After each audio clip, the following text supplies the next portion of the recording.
Number six on the Parkinson's plan, actionable steps you can take to prevent Parkinson's is going to be something that is going to make a lot of you very, very happy, myself included, because it's something that I have been doing every day, and that is having a cup of caffeinated coffee.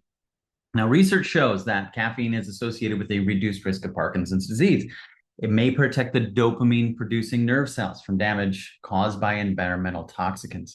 And these benefits appear to be there whether it's coffee that you're drinking or whether it's tea. So it's the caffeine that we're really looking after. They do not extend those benefits to decaf. And of course, caffeine has its own concerns when you're doing too much.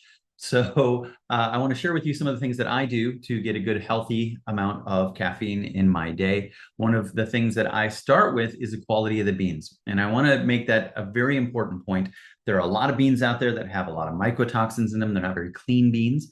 And so currently, my favorite bean choice is something called Purity.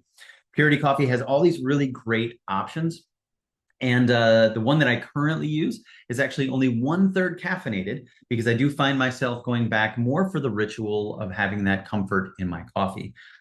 Plus, I like to put a lot of other things in my coffee, and I do make something called magic coffee. And right now it starts with the purity beans.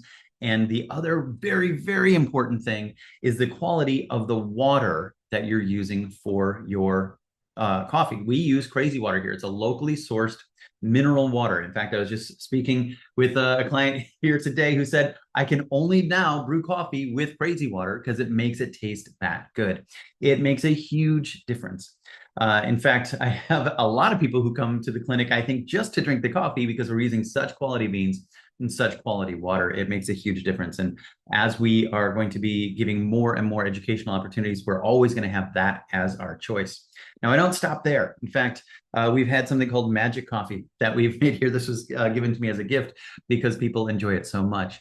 We actually add other things into the magic coffee, things like a little bit of a mushroom powder, some liquid herbals that we put in there. And we also put in some electrolytes. And currently, our favorite source to do that is a company called SaltT. Now, I'm not getting sponsored by any of these companies. I'm just sharing with you what I use personally. If I was, I would let you know, and I'd probably give you an affiliate link so I can make some money off of that. But SaltT seems to be really popular. Kelly in our office here really loves this one. But just putting a dash of electrolytes in your coffee can make a huge difference in how that coffee tastes. And there's a lot of different flavors. And of course, you're nourishing your body back with electrolytes as you're doing it. And finally, we put a little saffron on top of our magic coffee.